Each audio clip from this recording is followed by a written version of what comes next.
Hey everybody, what's going on? How are you? Sorry for the delay here on the channel. The channel has been pretty dark over the last week or two, and I apologize for that. There's just so much going on in life that I couldn't really get time to make a few of these videos like I really wanted to. As I joked about, as you know, I was in Mexico for that first week. I tried to put a couple things in the can and put it up here on the channel, and then last week, life got too crazy. As you see, if you're following me on Twitter, there's been about, 7 billion tweets from me. So thank you if you're following along, but it's been nonstop. There's some stuff that I can't really talk about yet, unfortunately, but there's been a lot of stuff happening behind the scenes. One thing I can talk about that I'm very, very excited about, me and my man David Goss are doing a MLS show twice a week, Soccer-Wise. Go ahead, follow Soccer-Wise HQ on Twitter. Search YouTube Soccer-Wise, you'll find it. I'll figure out how to put it in the description of this video. And then also on that channel, David Goss and Jordan Angeli, one of the absolute best voices in American soccer. They are doing a show on NWSL. There's going to be a lot of stuff there. We don't even know exactly what it's going to be, so please help us shape it. Tell us what you want. All I can say is I love David Goss. I like talking to David Goss, and he didn't.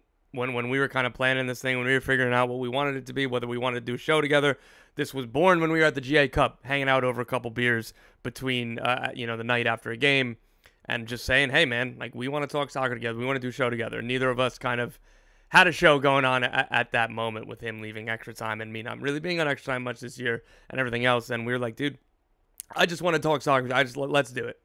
And for me, as much as I love David Goss, that's all it took. Hey, man, you want to do something? I trust you. You trust me. Let's figure it out. It'll be fun. Hey, maybe it's going to suck, but we think it's going to be pretty good. But anyway, give us a little time here at the beginning as we figure out what exactly we want it to be and what we can bring to you guys. Okay, that's enough of a spiel here at the beginning. There's been so much MLS news over the last week. I'm going to try to run down some of the biggest news, give a lot of details, info, updates, background, context, my bad opinions, whatever it is, on all of the biggest news that has happened around Major League Soccer over the last week or so. Here we go. First up, as we dive into the news, Yorgos Giakoumakis to Cruz Azul. I've been reporting on this for better part of a month now, it feels like. This deal is all but done. I'm told everything is there. Pretty much just waiting on the announcements as far as I understand. Yorgos Giakoumakis arrived in Mexico a few days ago to do his medical, do the final details. As at time of recording on Sunday afternoon, nothing's been announced yet, but this deal is going to get done. $10 million transfer fee for Cruz Azul to pay to Atlanta United to sign the Greek international striker. First of all, Cruz Azul getting a really, really great player. I think, I think he's going to just score a ton of goals in Liga MX in that team. You look at Yorgos Giakoumakis' history. He scores everywhere he goes. You look at some of the combination of players that have played in both Liga MX and MLS and has had success in both leagues. Kind of think Raul Ruidiaz comes to top of mind. There's Lucas El Rayon, and most of these players are coming from Liga MX to MLS, but then a guy like Brandon Vazquez went to Monterrey, now Yorgos Giakoumakis going to Cruz Azul. I think he's going to be awesome down there. I think that he might be able to score more goals than Vazquez has or Monterrey, just because Giakoumakis, I think, is like going to be the unquestioned starter no matter what and pretty much play 90 minutes every time he's available. So we'll see how that goes. On the other side of that, the Giakoumakis era in Atlanta is ending, much quicker, I think, than we all thought, and I know that the club had hoped. Look, on a business side, a great turn for Atlanta United. Around $4 million for that transfer in, which was I thought it was a pretty good deal at the time. And then he got here and it's like, oh, wow, they got a really good deal from Celtic. And now they're getting $10 million on the way out for a 29-year-old forward who has played 2,000 minutes in a league season one time since 2016-17. Like, he's excellent when he's on the field. He's had some injury issues a little bit, and I know at previous clubs like Celtic, it wasn't just injuries. It was more a little bit being in and out of the team. So Atlanta, I'm surprised that they got this much as I tell you how often I think Giakoumakis is a really, really good player. So just on a business sense, gotta say that's good business. That's a good turn of business. But it seemed like Atlanta United, would they have rather have this money or the guarantee of a great forward? And I think even they would tell you the latter, right? Because this is a club that doesn't need a ton of money. Like, you need sustainability for any club, any business, and turning these profits and transfers, this can cover up from previous transfer losses or make it easier the next time that hey, now that we turn that profit on Giakoumakis, let's get more money for the next signing, whatever, right? Like, all of that is super, super important. But Atlanta wanted to keep him. They were telling me, sources have told me that the entire time. Giakoumakis was asking them for a new contract in the winter. And even though they didn't totally agree with how quickly that request was coming in, they started preliminary talks. Didn't go very far. They didn't feel like that there was a ton of urgency. And then kind of Cruz Azul comes in from the top of the people's elbow and comes in with a huge transfer offer and puts a huge contract in front of Giakoumakis. And that's kind of what really started this. And it was at the point where it was kind of out of Atlanta's hands. Like, yeah, they could have rejected the bid. They could have said, screw you, you're under contract. I'm going to go out on a limb here and tell you that I don't think that Giakoumakis would have reacted to that very well. So they kind of, look, it was the best outcome once Cruz Azul came in with interest, again, with a really, really good deal. But now Atlanta United have to go back in the market and get a DP number 9.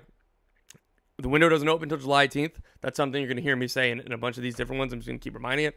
Atlanta's got several more games until then. So they need to kind of tread water and get to that point where they can have a DP forward coming in. And again, like I said, this deal's been going on for a little while. They've definitely been compiling targets and compiling options. Like, again, it's not like they were looking for a new forward in the winter, but when he's asking for a new contract and teams start coming in, like, this happened a little bit quicker than they would have assumed, but this bid didn't come from Cruz Azul 3 days ago and the deal got done, and they're scrambling like, oh crap, what do we do now? So they still have another month until the window opens, and I'm sure that they've been working on this as a priority over the last month in terms of scouting and figuring out potential targets. So we'll see where Atlanta United goes from here. And a quick one, Thiago Almada, Botafogo, I know they want him. It's something that their owner has come out and talked about. In March, they had a small bid kind of rejected, small in terms of Thiago Almada. Don't want to be dismissive of, $15 or $18 million. Like, that's not enough for Almada, but so there's a small bid there, but it's not small just in general. But their owner keeps talking about it, and this is one of those where, I don't know, what if Cincinnati was like, we really want to sign Mbappe? Like, what if Jeff Birding came out or one of the owners came out? Like, yeah, that's probably true. Like, is it realistic at all? Like, I don't know, and maybe I'm just being dismissive of Botafogo, but throughout all this, that's another one that Atlanta are trying to prepare for. Look, they want to keep him, and they've been saying that a ton. Maybe they can get him to a new contract. I'd be shocked if he left for Botafogo. I'd be really disappointed, to be fair. Like, this story ends with him going to Europe. Like, it'd be a really weird move if he was like, Atlanta, I want out. I want to go to Botafogo. Like, we can give you more money, and, like, is that really what your ideas were? But I digress. I will say there is one name throughout that. There's an attacking midfielder named Angelo Fugini. He plays for Lens. He was reported alongside the Thiago Almada news that was coming out in Brazil. I believe O Globo reported this name first. But I'm told that, yeah, he's kind of on a list of potential targets. Like, I wouldn't go as far as to say they're absolutely going to go try to sign this guy if they sell Almada. But it was the first time that I've really heard a name come out there of, okay, here's what Atlanta can do. So this summer, they already have the DP spot. They will have the DP spot open, for Giakoumakis leaving. They can buy down Saba Lobojanice and add a third DP, right? So right now, it's Almada, Lobojanice, Stian Gregerson, I believe is technically who they put as the cap. Whatever it is, they have Thiago Almada, who they can't buy down. They have Yorgos Giakoumakis, who they couldn't buy down. Now he's being sold. And then they had that third slot. So they could add 2 more DPs, or they could go 2 DPs, 40-22 initiatives. It's all very confusing. The whole point, Atlanta United have a ton of flexibility this summer.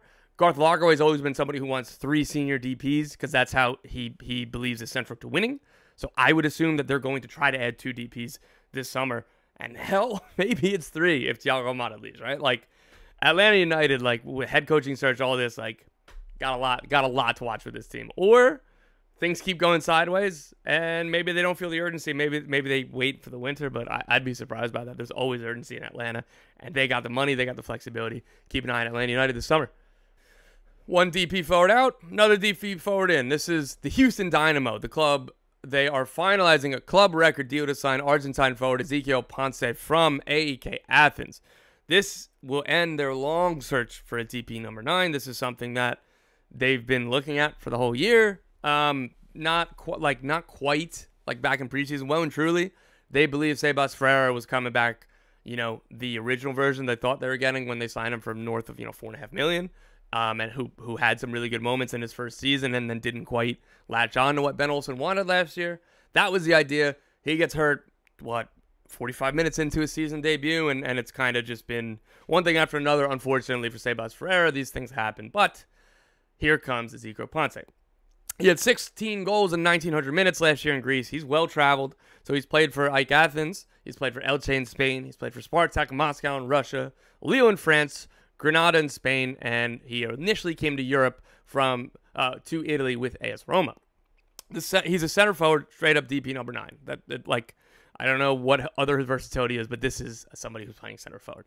Houston love his underlying numbers from what I've been told, and they really like his strengths in regards to the game model in specific. So, like, the way it was described to me is that, like, there were probably more expensive targets that they, or like targets that would have cost a little bit more money, or maybe somebody who had a little bit more name recognition.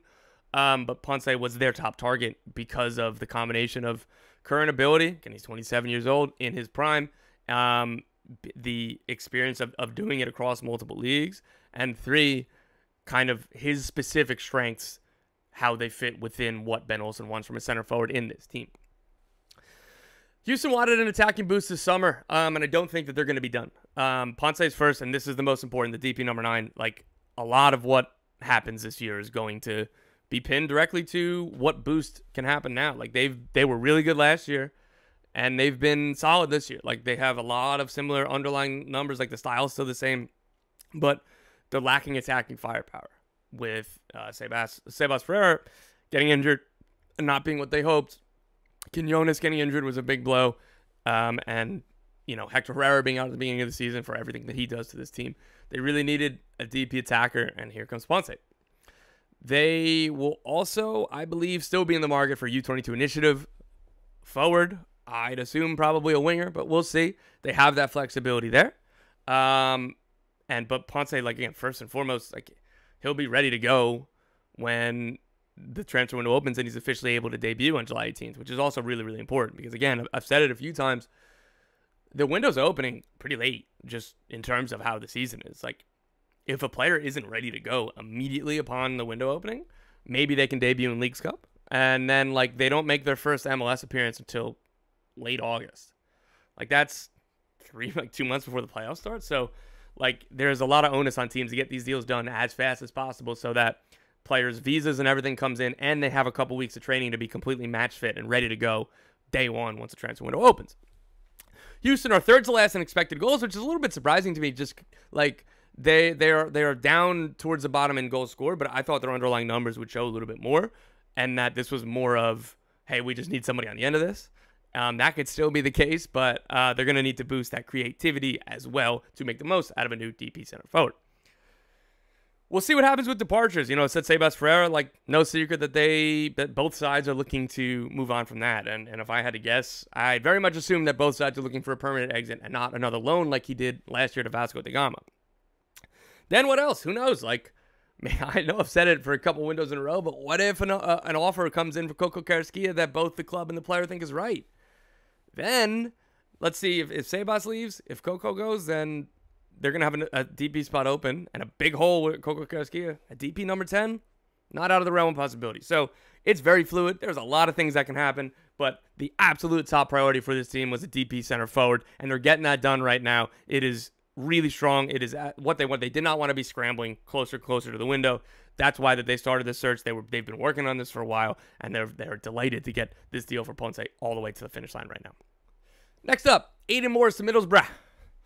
Columbus Crew and Middlesbrough have agreed a deal around $4 million to send Aiden Morris to Middlesbrough. This deal is not technically fully officially done yet. Morris left United States U23 camp last week to hash out the final details. Nothing is quite signed yet because Morris returned to Columbus. He played Friday off the bench at New York City FC.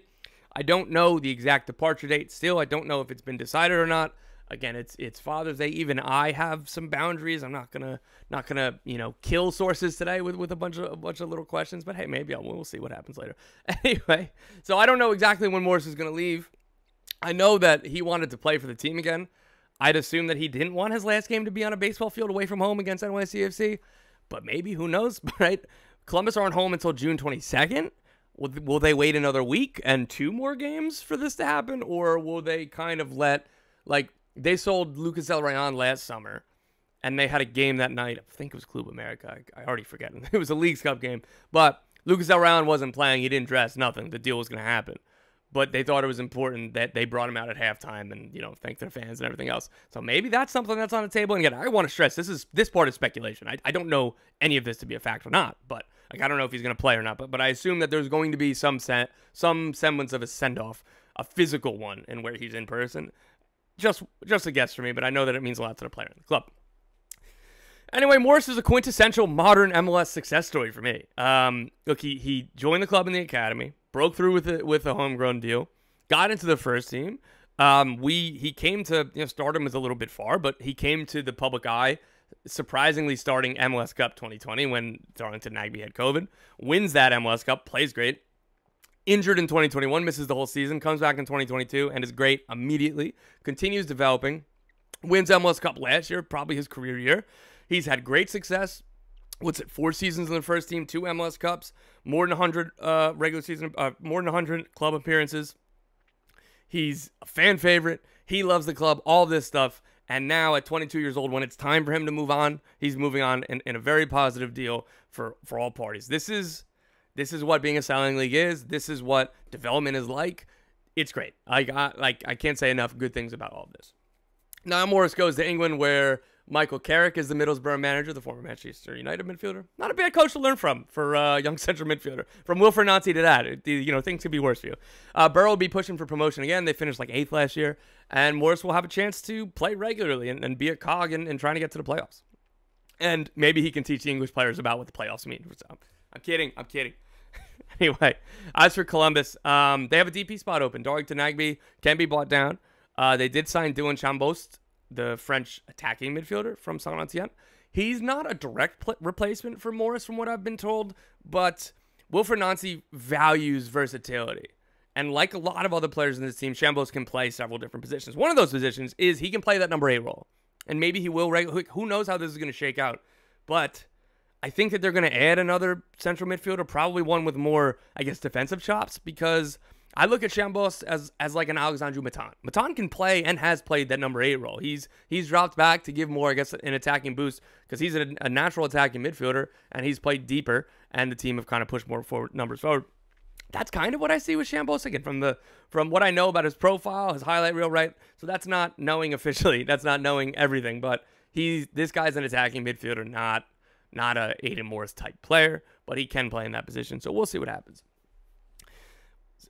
Columbus is one of the most interesting teams to watch this summer, with that open DP spot, with the desire to add somebody else to replace Morris. They have so much talent. I think that they're going to still be one of the top 4 teams in the East. Particularly now, as they just have to focus on MLS and Leagues Cup, but no more CONCACAF Champions Cup, all of that. East first window is not so easy. It's and he's navigating it well. Again, we got Aiden Morris on his way out. That's a good deal. Again, that's obviously something that started way before Tim Bezbachenko left. Chambost in, and we'll see what the next targets go, where everything goes. But they need to re-sign Patrick Schulte if they can. There's a few other things that they've got at the top of the list. I believe Christian Ramirez is out of contract at the end of the year. I don't know. They've got a lot of stuff to do, but a lot of these are good problems. These are champagne problems for the MLS Cup reigning champs. How about some coaching news? BJ Callaghan has emerged as the frontrunner for the Nashville SC job, sources told me, and the 2 sides are in talks over a contract. This is not done, but as far as I've been told by multiple sources across the league, he's the guy unless a deal can't be hashed out, more or less. Callahan's a current assistant with the U.S. national team. He's very popular with the fans after an interim stint last summer where he won the Nations League. He was the second interim after Anthony Hudson left. And I don't think people were criticizing Callaghan before he got the job. It was more like, how are we on our second interim head coach when there's a head coaching? I don't know. There was a lot of discontent and a lot of correct criticism from the fan base, from the media. And BJ Callaghan steps in and he just becomes a little bit of a cult hero around the national team. And then when Berhalter officially returned as head coach, Callaghan returned to being one of his assistants. He kind of broke through in the professional game as an assistant with the Philadelphia Union. Jim Curtin could not speak more highly of BJ Callaghan. He was telling me last summer or last year that he thought that he should be in the mix for every single head coaching job that opens up in MLS. Every team should be interviewing him if they have, whatever. So he comes very highly recommended. I will say the Greg Berhalter U.S. national team assistant coaching tree hasn't gone perfect. Nico Estevez just got fired. Luchi Gonzalez is struggling in San Jose. And Josh Wolf has had his up and downs in Austin. Again, that doesn't mean anything directly even if those three were killing it at their jobs, that wouldn't 100% mean that BJ Callaghan or the next assistant was going to, but it's important context to add. Nashville parted ways with Gary Smith last month, so they're about a month into this coaching search, and again, they hope to have it resolved soon. They've identified their guy. One of the finalists was Gio Savarese. I'm assuming that he's going to be in the mix for Dallas or Atlanta or whoever all these jobs come. He's definitely motivated and ready to get back into coaching. He's doing very well on Apple TV and broadcasting. Nashville seemed like a good fit for Gio Savarese, but hey, we'll see. On to the next ones. We'll see who's looking at him again. I know that he's had interest in the Serie B because he played in Italy. I know that he's got interest in Liga MX, or at least had it. But Gio's has been around MLS for a long time. I'd imagine that would be the top priority. But we'll see kind of what happens with Gio Savarese's future. I just thought that was another interesting thing. I think Robin Fraser was among the candidates or people talked to. He's again somebody who's going to be involved in all of these. Yohan DeMay, I believe Nashville asked for an interview. These are some of the names that are going to be involved in all of these jobs, and maybe at some point when things slow down for me a little bit, if they ever do, I can carve out some time to talk about, kind of the mix of coaches that we know that will be involved in all of these talks, and then maybe try to figure out some unknowns. But that's all of that. BJ Callaghan, Nashville, could be the next head coach, should be the next head coach. We'll see what happens. Keep updated on that one. Back on the player side, St. Louis City are nearing a deal for Marcel Hartel. Great name.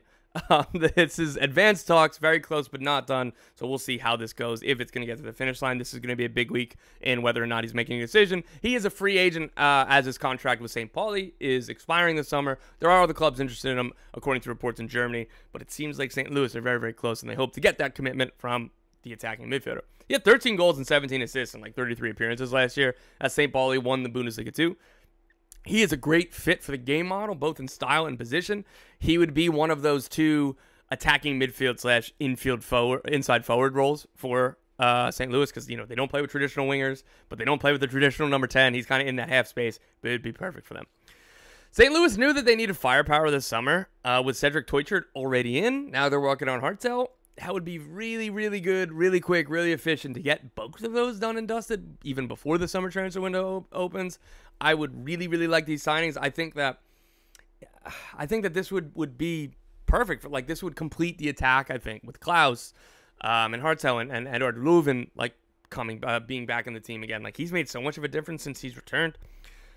St. Louis are 15th in expected goals, and that's going to go up with Leuven just playing regularly for the rest of the season, and it will go up with Teuchert and hopefully for them, Hartel coming in. But we'll see how that goes. In terms of finances, he's one of he might be a designated player. They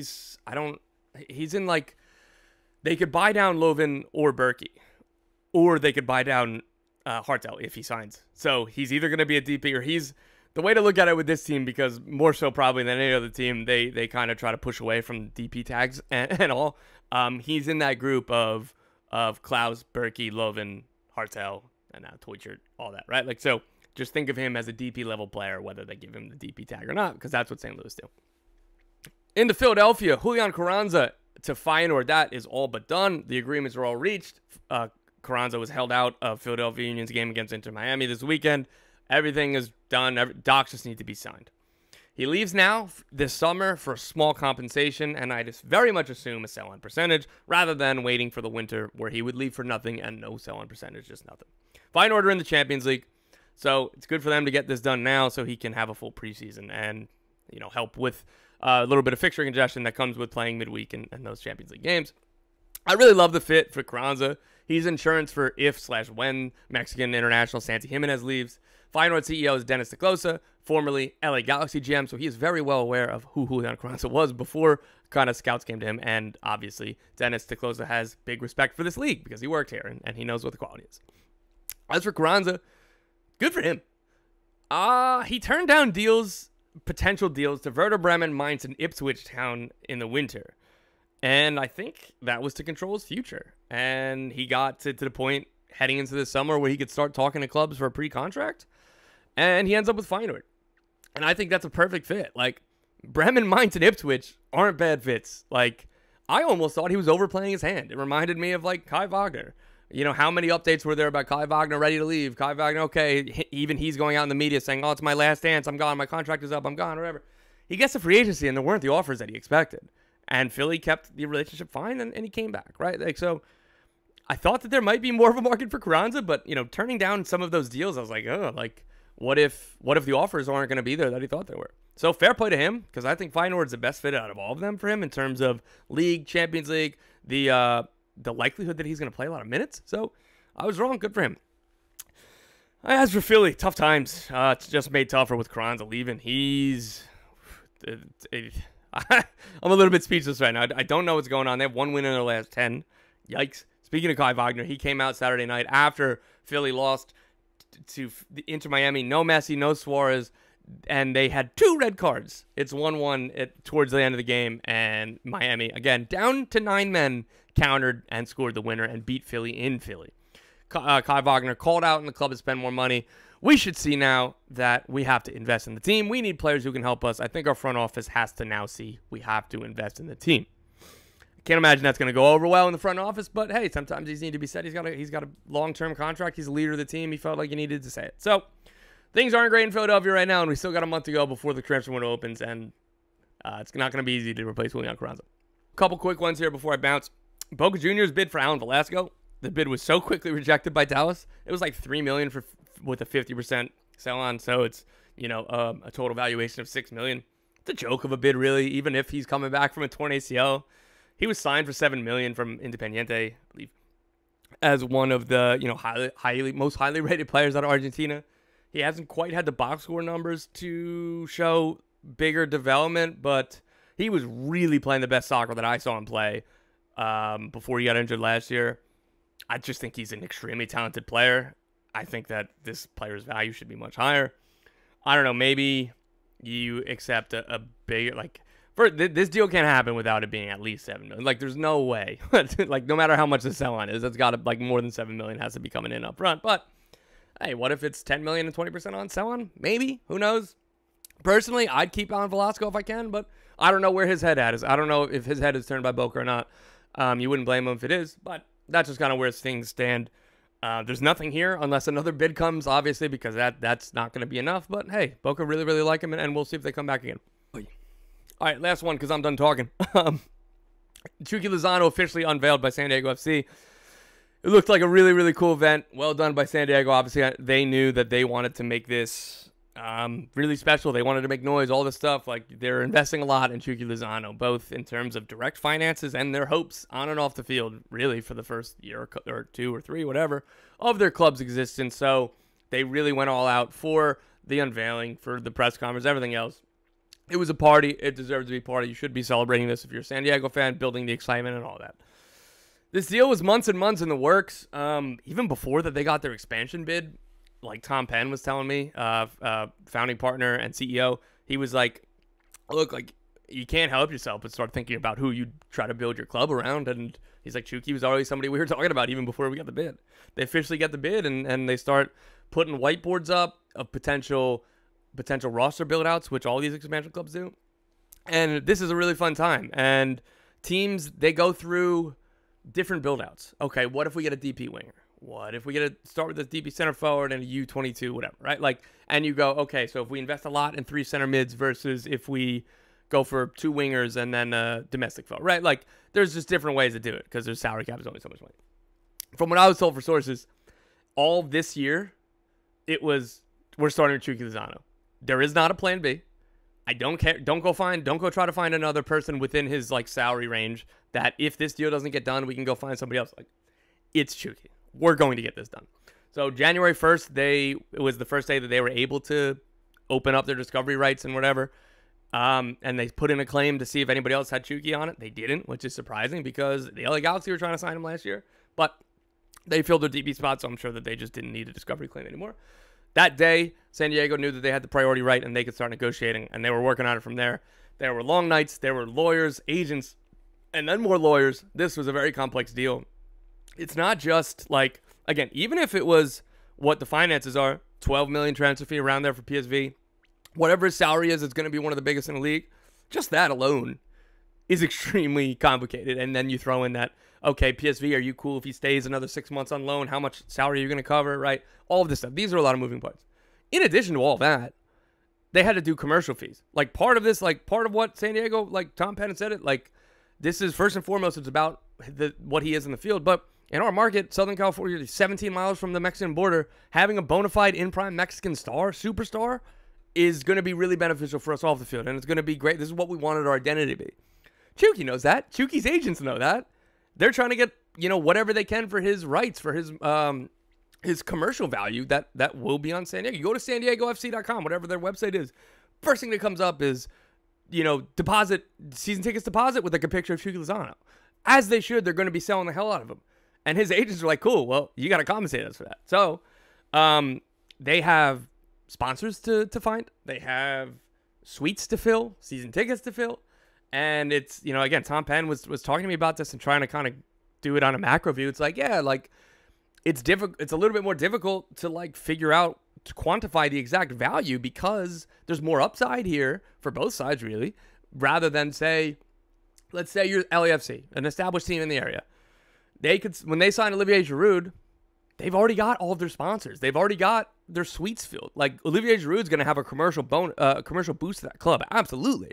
But it's different where Chucky Lozano is going to help, like, his face, his likeness, his everything is going to help them sell season tickets and sponsors and everything else. So, like, that's what, made the discussions and contract talks and lawyers looking over every word of the contract. So it made it go on longer. But, like, it wasn't contentious between the two sides. Like, both sides just kind of knew that this was going to be complicated and difficult. But there's a really cool story that, it finally got to a point where Chucky was coming from medical. He was there with his wife. He did the medical.